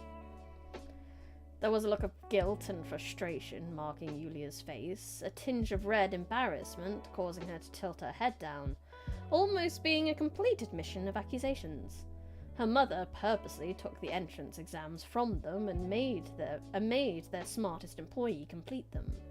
Zane could only imagine the look on her mother's face if she were hearing this right now. And you? Corwin looked at Nirav, his eye twitching as he took a deep breath. You filled nothing but the A column on the multiple choice test, despite your written exam being ineligible. Despite your written exam being eligible, there were many inconsistencies, spellings of different words. Would you care to explain why? Using the same handwriting but making different spelling mistakes takes a certain level of brains. Exactly, it's the most intelligent employee they had. This made Nirav smirk, but instead of explaining with words, he sat up straight and began to make different shapes and gestures with his hands, silence remaining on his lips. No, as I've told you, an exasperated sigh left his mouth as he shook his head. I don't understand that sort of language, just write it on paper. Nirav didn't do anything to hide his irritation, as he picked up a pencil and started to write on one of the scattered sheets of paper on his desk. Surprisingly, Zane recognized one of the gestures the boy had made, and was only now starting to understand what was happening. He recalled years ago there was an older employee at the... I can't remember pronunciations very well, and I'm doing my best to find it again. Idria Mansion, who could not speak with his mouth, but instead spoke in the language of hands. The employee wasn't kept around long, as no one bothered to learn his language to aid him in interpretation. Nirav offered Corwin the handwritten note, who took it and barely glanced over it a few seconds before scowling and slapping it back down on Nirav's desk, as if he were swatting a fly, like I failed to do. Keep that attitude inside your head, boy. Corwin paced with measured steps, his gaze initially vacant, sparked with sudden illumination akin to a dormant light bulb. His head swiveled, fixing upon the other demon present in the room. This is not what surprises me the most. He advanced deliberately, Drawing nearer to the pair, he fixed a displeased glare at a demon and an Exedra, the instigator of the Great War, now a tool for a conglomeration famous for exploitation. Alleged exploitation. Corwin chuckled. Fascinating. My phone is built with technology the Edria Coalition developed. My car is filled with Ali that the Coalition refined. It sounds like you should be grateful, Yulia exclaimed bluntly. This only made Corwin smirk. Grateful.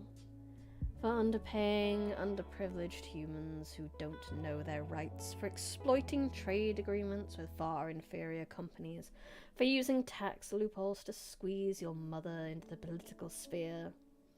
He waved towards Zane with an exaggerated swagger, and now for apparently harboring demons.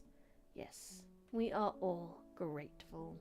Yulia Adria, your family's company deserves nothing but praise.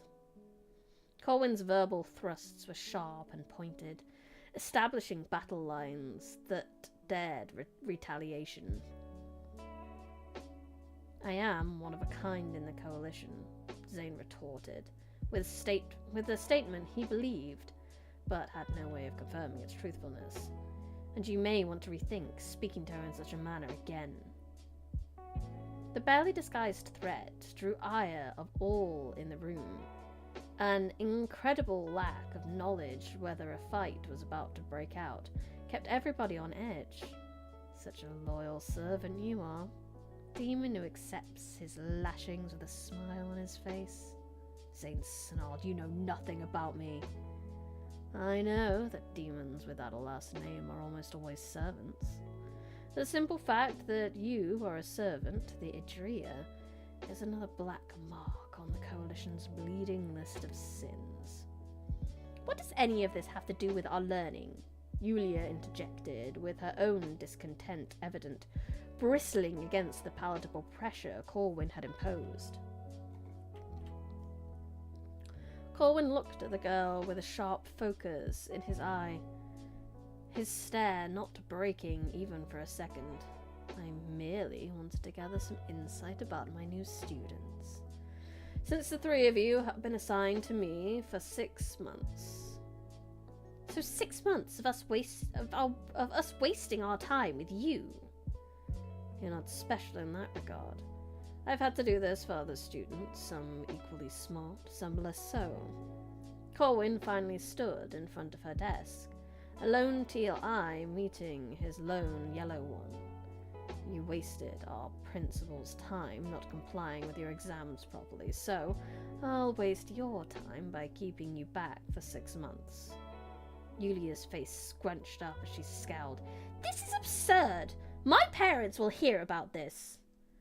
Corwin could only chuckle at her remarks. Go right ahead, Yulia Adria.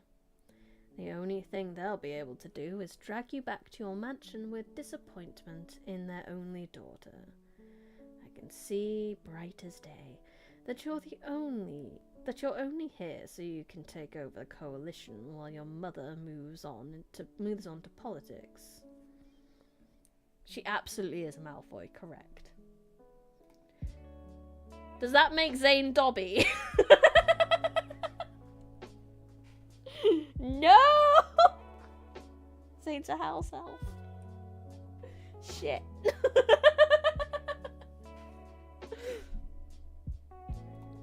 Unfortunately, no matter how much power you hold, your family have zero influence. Unfortunately, no matter how much power you hold, your family have zero influence here. Watch it! Zane growled, his yellow eye flaring to the point of turning amber. Corwin's eyes snapped to Zane's, the demons rivaling hate-filled exchanges.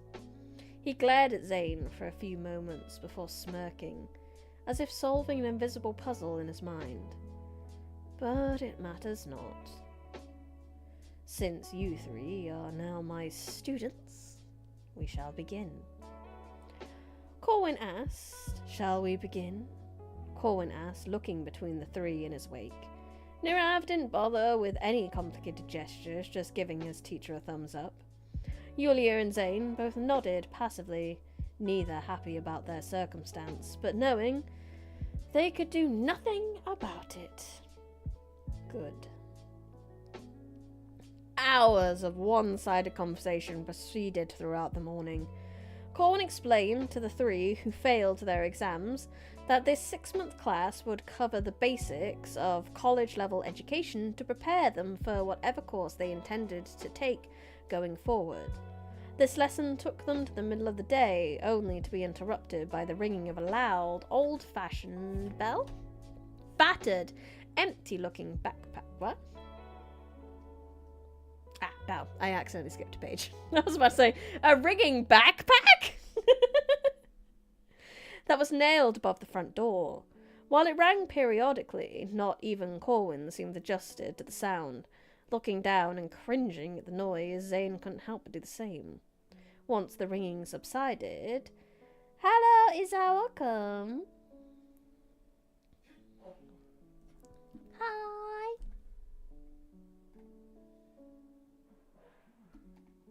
Once the ringing subsided, Corwin loosened a sharp breath and looked around at his 3 students.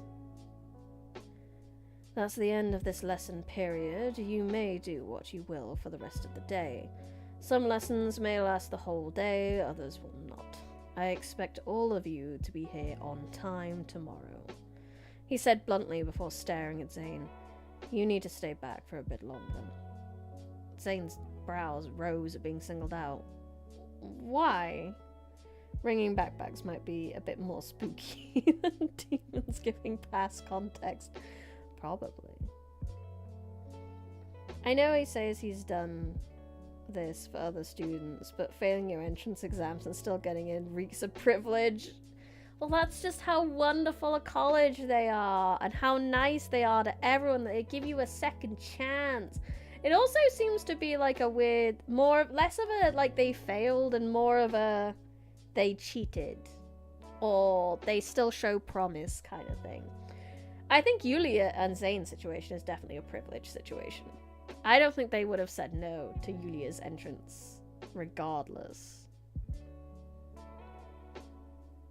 Because the world is under their thumb a little bit, I think.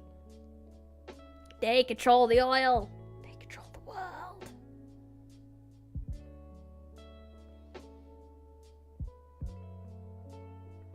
Why? For a one-on-one conversation. He looked at Yulia for her stance on the matter. However, she looked as if she was wearing a mask. He glanced back at Corwin. As long as it's quick. The teacher tilted his head to the side and peered at Nirav. Quiet one. Give our royal guest a tour of the school grounds. Don't forget your notepad. Yulia's puzzled expression said enough, but Corwin didn't alter his request. Nirav nodded, rising out of his chair, and pulled his papers and pencils into his battered, empty-looking backpack. He walked past and waited for Yulia at the door. Zane focused on the human boy. Silent judgment on his face. Yulia stood up. Fine, you may escort me. Nirav raised a confused brow at this. His expression reflected that someone who had been insulted. He opened the door and left, not waiting for Yulia, as she gathered her things and departed shortly after, glancing at Zane as she walked past him.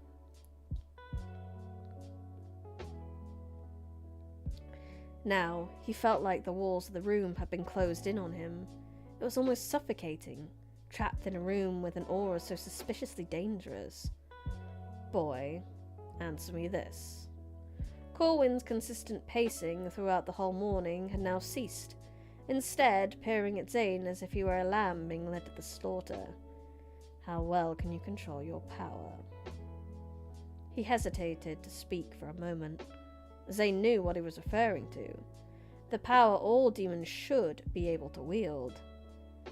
I've never had any control of the darkness before. The teacher let that answer linger for a few bone-crunching moments before pushing further. So how are you still alive? Zane clenched his fists in an attempt to suppress his confiding rage. I've found ways round it. The few times it has unleashed, I've had people who can help me. Corwin pondered Zane's words, stroking his chin before glancing at the door. Well, our esteemed guest must be one of them, I presume. Even so, why is this information so important? Corwin stood up, his leather boots echoing off the floorboards as he approached the seated Zane. His single eye focused on the white in Zane's damaged one. Their auras competed against each other, trying to unravel the secrets held within the facility of their mind. Neither was winning.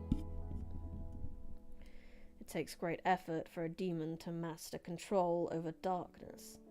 It takes greater control for a demon to resist being taken over by the darkness he's held onto for so long. Corwin looked down at the palm of his hand, raised to white lines etched into his skin as a permanent reminder, not as if his lack of a second arm was a second eye weren't already consistent reminders.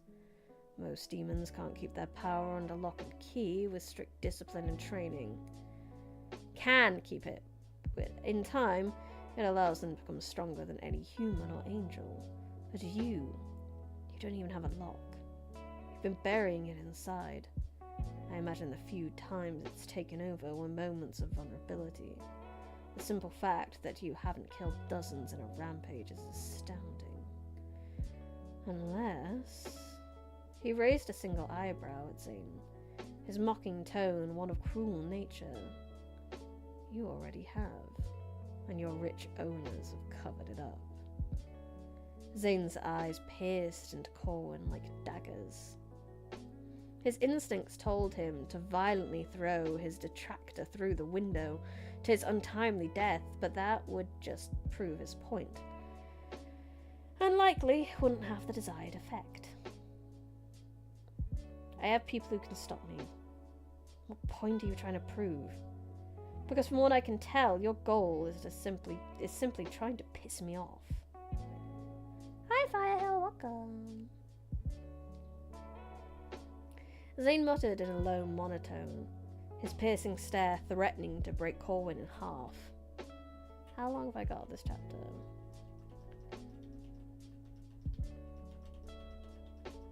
Where's the next chapter? Oh my god. You're late. It's okay. Therapy is important, but I do have an apology to make. In that I was hoping to keep reading till the next chapter.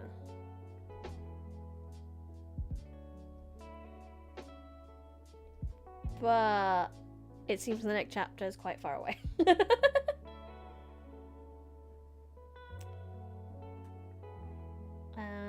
Yeah, so we'll have to stop here for now. I'll do a little bit here and we'll go from there next time. Highlights! So unfortunately, Firehill, it is the end of the stream. You may have to catch up on the VOD. But thank you everyone for coming to today's stream. Thank you everyone in chat. Thank you anyone who lurks. Thank you anyone who watches the VOD. I really appreciate coming and I hope you enjoy no matter which way you decide to enjoy. If you have not already, I'd also highly appreciate it if you could leave a like on the video, subscribe to the channel if you're on YouTube, and if you're on Twitch, give the channel a cheeky little follow. That would be lovely. If you've done all that, consider joining Discord. If you've done that, consider that you're great and I appreciate you. And once you're basked in my praise, you should look at your bank account. And if you have a little money spare, you should consider Patreon, where you can get some extra month. You can get some extra videos. You get some extra content of me. I'm working on this month's at the moment. But what did I even do last month? Last month, I kind of messed up the video, I'm not gonna ask. I've done some VR chat videos. I did a playthrough of a game called Date Boy. The next video will be a arts and crafts video. I've played some Fate Grand Order. I did a build video of a little Prince Lego. So there's some fun stuff in there you should check out. So think about that. Think about it hard. But if you don't have enough, that's also okay. I'm just happy that you enjoyed my stream. I would like to thank Thyone Rosesmith. I know, right? I did think this was a little suggestive of me, really. I've never shown this much skin for. But thank you everyone in chat. Thank anyone that watches the VOD. I really appreciate it. I'll be back tomorrow with Limba's company. But until then, I do hope you had fun, because I had fun. And I will see you tomorrow, Brownicles. Bye. I messed up my ending, but it's fine. Goodbye.